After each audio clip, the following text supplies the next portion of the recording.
The Great Commission, found in Matthew 28 to 18:20, is Jesus' final instruction to his disciples to go and make disciples of all nations, baptizing them and teaching them his commands. It establishes a universal mandate for Christians to spread the gospel worldwide, grounded in Jesus' authority and promise to be with them always.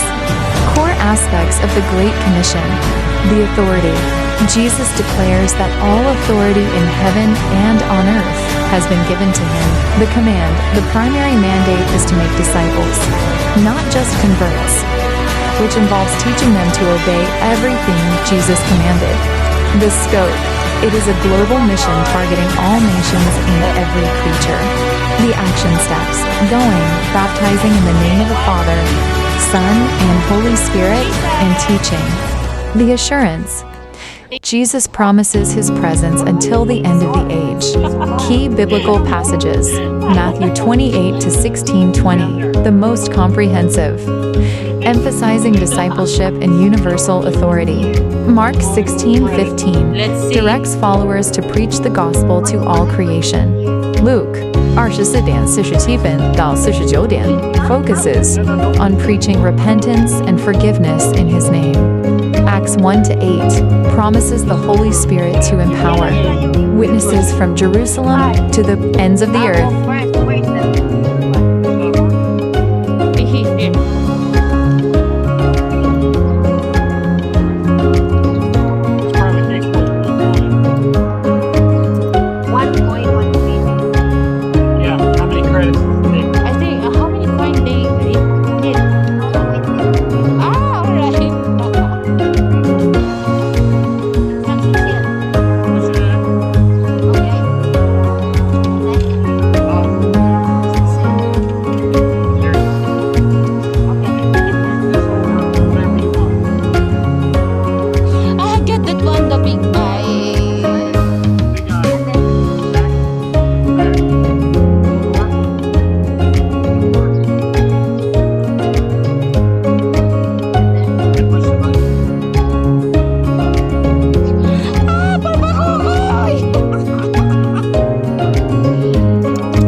Baby ko. Mon. Mon. Baby ko.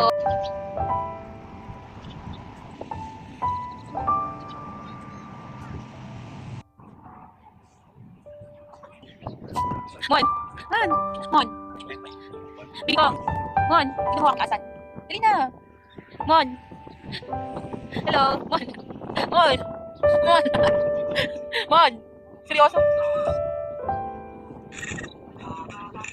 Ang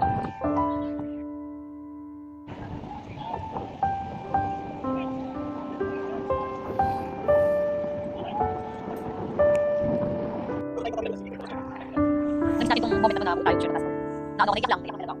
Sayang. Sayang. Kami. Ito ko koy.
Ano ba nagpaano?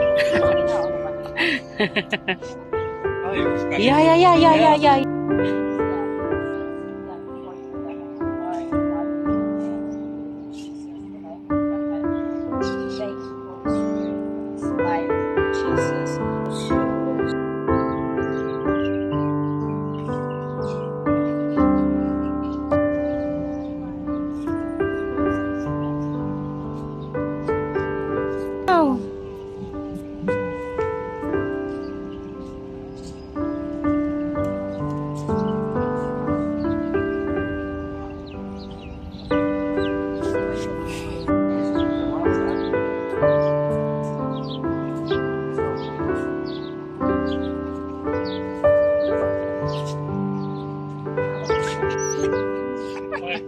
Okay, likes.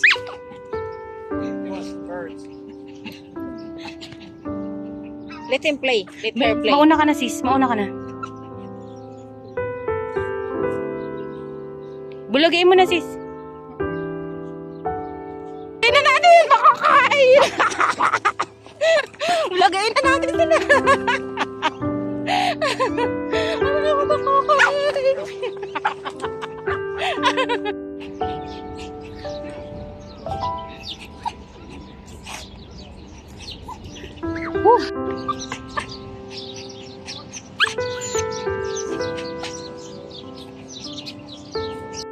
Ha? Mapag-ibig si Bakokoy ah.